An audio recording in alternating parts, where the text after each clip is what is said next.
우리가 보고 있는 마태복음 10장에서 예수님은 제자들을 부르시고 그들을 파송하십니다. 오늘 우리가 읽은 말씀은 그 파송하는 제자들에게 하신 설교의 마지막 부분입니다. 오늘 우리가 읽은 말씀은 읽었을 때 그렇구나, 맞아, 그렇지, 은혜롭네 하고 끝나는 말씀이 아닙니다. 이게 도대체 무슨 말씀인가? 이 말씀을 읽고 나는 무슨 생각을 해야 하는가? 도대체 이 말씀대로 살려면 어떻게 살아야 한다는 말인가? 라는 생각이 들게 하는 말씀입니다. 이 말씀은 나의 삶의 우선순위에 관한 말씀입니다.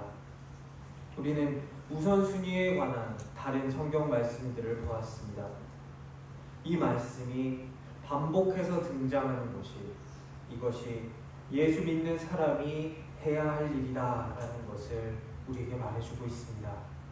동시에 해야 하는 것이지만 하기가 쉽지 않다라는 것을 말씀해주고 있습니다. 삶의 우선순위를 변경한다는 것은 내가 가던 길로 가면서 살던 대로 살면서 옵션으로 뭔가 하나 더 추가하는 것이 아닙니다. 우선순위의 변화는 나의 가치관의 변화이며 나의 내면의, 나의 삶의 전체적인 변화입니다. 아이들이 가지고 노는 장난감, 블럭 장난감으로 생각해보면 만들어 놓은 무언가에다가 한두 개 덧붙이는 것이 아니라 다 뜯고 새롭게 조립하는 정도의 변화입니다. 다 뜯는데 이것까지 뜯어야 합니까? 싶은 부분까지 다 뜯고 그리고 다시 조립해야 합니다.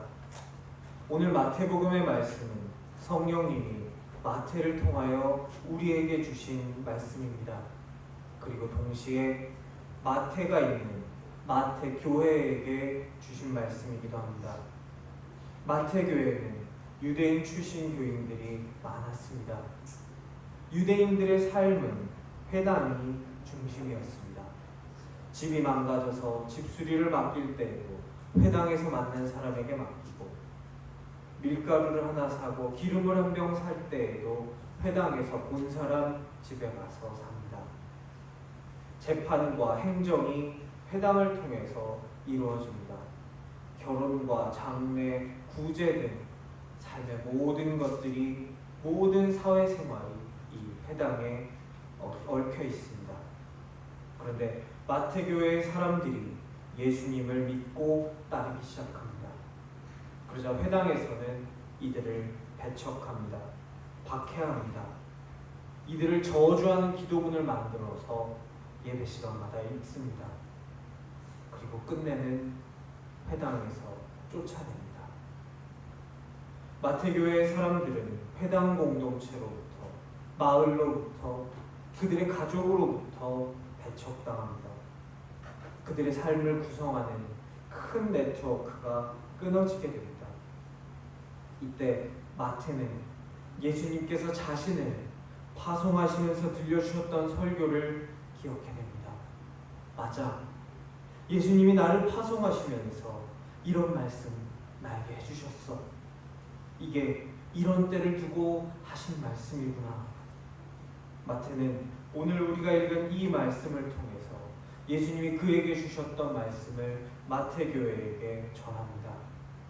마태가 직접 겪었고 지금 마태교회의 사람들이 겪고 있는 상황은 예상하지 못한 상황도 일어나지 말아야 할 상황도 아니라 우리 예수님께서 미리 예고하셨던 것들이다.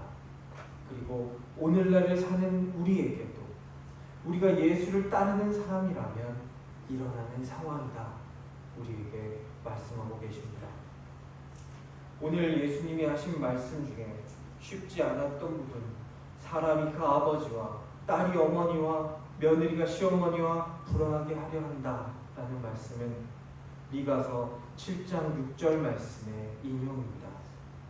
아들이 아버지를 멸시하며 딸이 어머니를 대적하며 며느리가 시어머니를 대적하리니 사람의 원수가 곧 자기의 집안 사람이로다.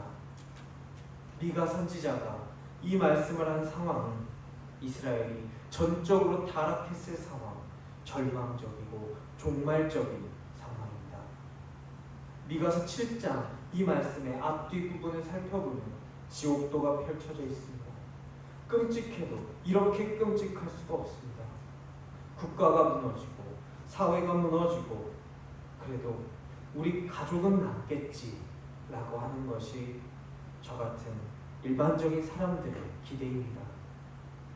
남들은 나를 버리고 나를 외면해도 그래도 내 피부치는 내 편이겠지, 나랑 있겠지.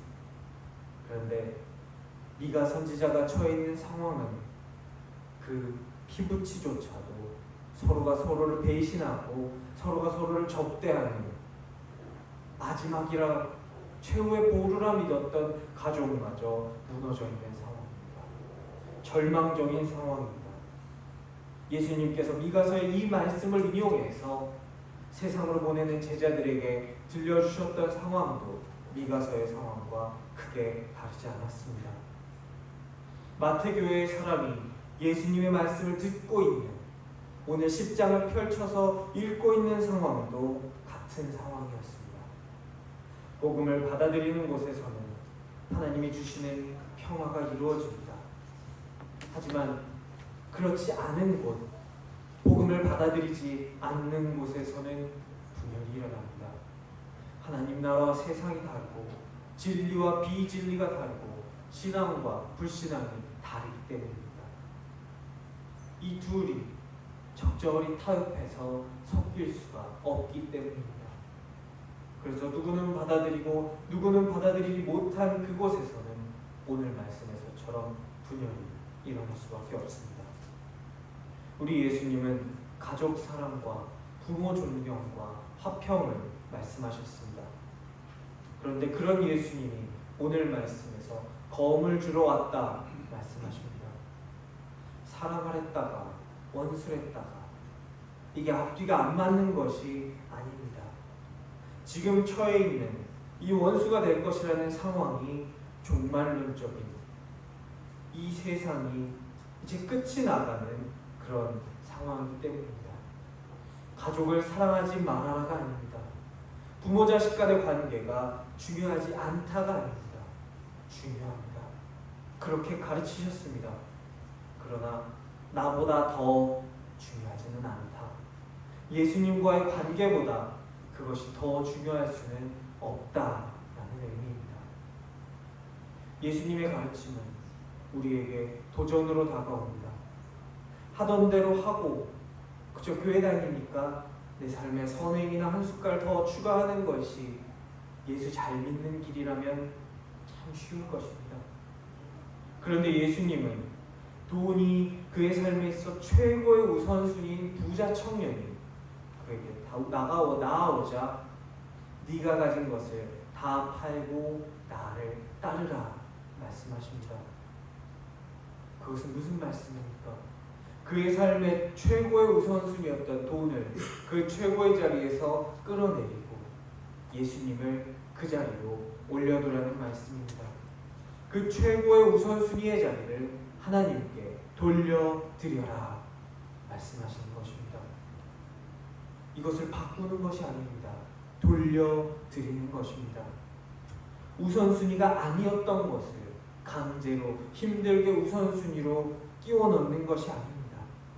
원래 인간에게 있어 최고의 우선순위였던 우리 하나님을 그분의 원래 자리로 돌려놓는 것입니다. 인간이 죄에 사로잡히면서 원래 하나님의 자리였던 최고의 우선순위의 자리는 인간의 탐욕과 죄 때문에 다른 것들로 대체되었습니다. 그것이 인간을 불행하게 만들고 사망의 길로 이끌었습니다.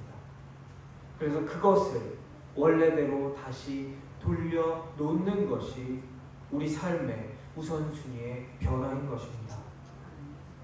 오늘 이 시간 나의 최고의 우선순위의 자리를 하나님께 다시 돌려드리는 우리가 될 수 있기를 축원합니다. 그렇게 나의 우선순위가 변하면 나의 생각이 변합니다. 내 생각이 변화되면 그것은 내 말과 행동을 변화시킬 것입니다. 돈이나 명예나 관계가 우선이었던 삶이 하나님 우선으로 변한다면 그의 삶은 이전과 같지 않을 것입니다. 사람들은 그렇게 변화한 사람을 가리켜서 말할 것입니다. 예수쟁이, 예수에 미친 사람, 새롭게 거듭난 사람, 신생의 사람. 여기 모인 우리가 예수쟁이라는 소리를 듣는 사람이 되기를 원합니다. 예수님의 진짜 제자가 되기 원합니다. 그런 축복이 여기 모인 우리에게 임하시기를 간절히 축원합니다. 예수님이 제자들을 보내시면서 오늘 말씀을 들려주신 것은 고난을 각오해라 라는 의미가 아닙니다. 오늘 말씀은 각오하는 데에서 멈추지 않았습니다. 너희가 나의 길을 제대로 따르고 있다면 그 길에 반드시 고난이 있을 것이다. 그럴 때 기뻐하라 라는 의미입니다. 우리의 삶에는 언제나 고난이 따릅니다. 그 고난이 예수님을 잘 따르기에 받는 고난인지 아니면 내가 자초해낸 고난인지 우리는 잘 분별해야 합니다. 예수님의 수제자로 불리는 베드로가 있습니다. 그 베드로조차도 그의 마음이 예수님과 멀어졌을 때 고난이 있었고 갈등이 있었습니다. 고통이 베드로에게 찾아왔습니다. 그것은 그가 예수님과 멀어졌기에 생긴 일이었습니다. 사도 바울은 선을 행하기 원하는 나와 내 안에 있는 악 사이에서 내가 갈등한다 라고 고백합니다. 고통과 고난이 하나님을 따름으로 인해서만 오는 것이 아님을 말씀합니다. 우리는 우리에게 생긴 갈등과 고통이 어떤 것 때문에 생긴 것인지 민감하게 잘 알아채고 분별해야 합니다. 나의 잘못된 선택, 욕심, 분별 없는 행동이 고통과 고난을 내 삶에 불러올 수 있기 때문입니다. 바울은 그가 세운 교회들에게 편지했습니다. 그 편지를 통해 경고하고 막아 세우려고 했던 거짓 교사들이 그 교회에 침투했기 때문이었습니다. 그 교회에 침투한 거짓 교사들은 자신이 그리스도를 잘 따른다고 생각했기에 그런 짓을 했습니다. 다른 것을 가르쳤습니다. 하지만 그 거짓 교사들로 인해 교회 공동체는 고통과 분열과 고난을 겪었습니다. 결과적으로 그 모든 것이 연단의 수단이 되어서 고난받았던 이들의 믿음을 더 단단하게 만들어주긴 했습니다. 하지만 그 거짓 교사들은 어떻게 되었습니까? 그들은 그냥 다른 이들의 믿음만 단단하게 해주고 사라졌습니다. 단단하게 해주려는 목적을 가지고 그들을 훈련시킨 것도 아니고 그들의 삶은 그저 남에게 혼란과 고통만 주던 삶이었습니다. 내가 쓰임받는 자가 거짓 교사들 때문에 고통받았던 그 교회 공동체 그 자리일 수 있습니다. 그래서 하나님 보시기에 더 좋은 모습으로 정금같이 연단되어 나오는 그 자리일 수 있습니다.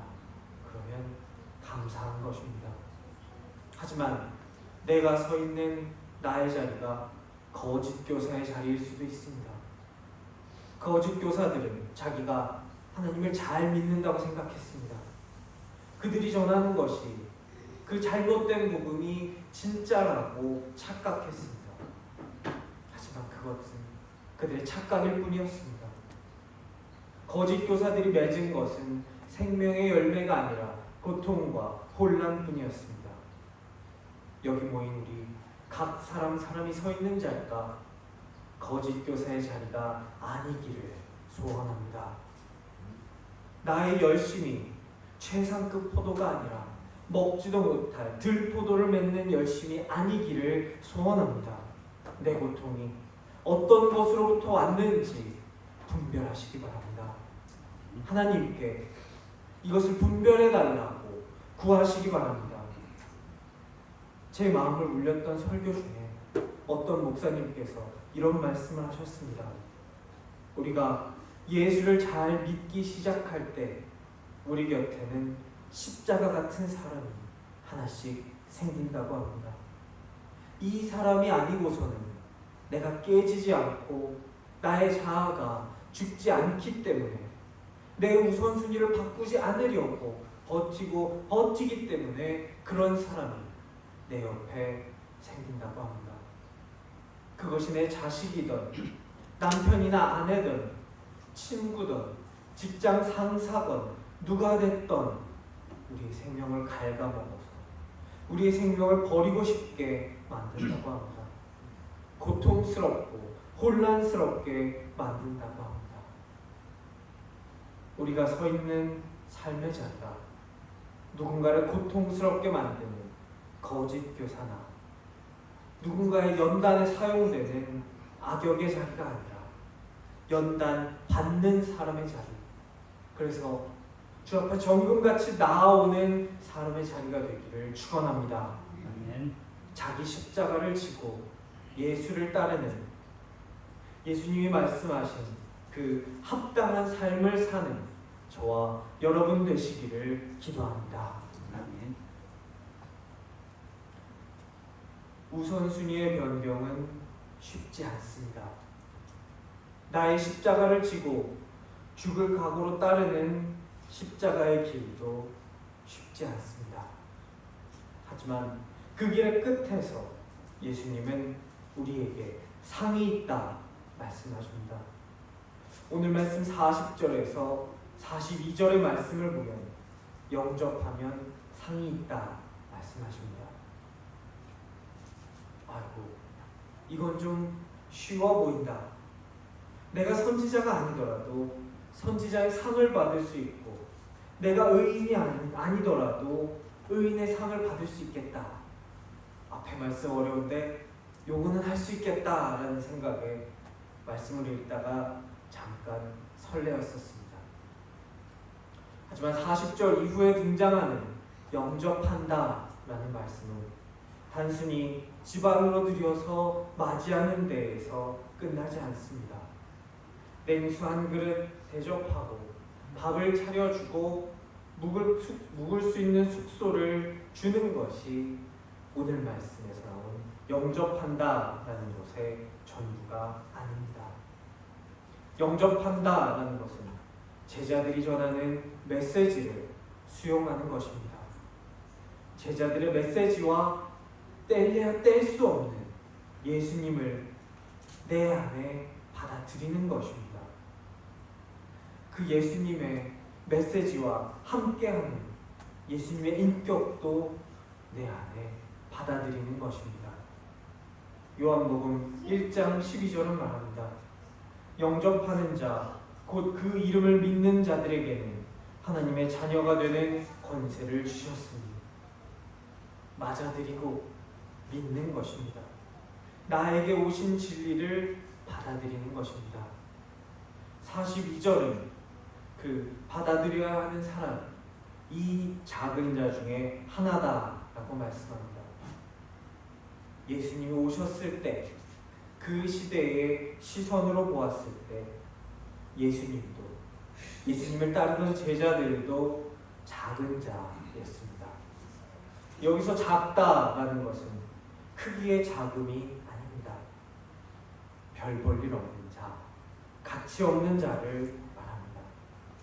그들은 사도 바울처럼 유명한 랍비에게 배운 제자들도 아니었습니다. 예수님을 찾아온 니고데모처럼 사회적 지위가 높은 것도 아니었습니다. 삭개오처럼 재산이 많은 것도 아니었습니다. 그저 평범한 목수의 아들, 바닷가에서 그물로 고기 잡아서 하루 먹고 사는 어부, 죄인 취급받았던 전직 세리, 그것이 예수님과 예수님을 따르던 사람들을 보는 세상의 시선이었습니다. 하찮은 자, 작은 자, 그것이 예수님의 제자를 보는 세상의 시선입니다. 하지만 우리 예수님은 그 하찮은 자들과 자신을 동일시하십니다. 그들을 환대하고 영접하는 것이 나를 영접하는 것이다 말씀해 주십니다. 그리고 자신을 보내신 하나님과 자신을 영접하는 것을 동일시하십니다.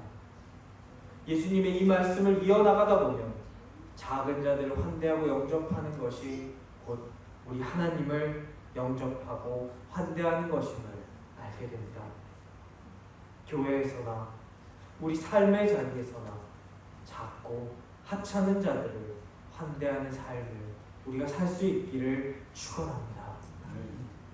여기 모인 우리가 영접하고 그 이름을 믿어서 하나님의 자녀가 되는 권세를 누리게 되기를 간절히 기도합니다.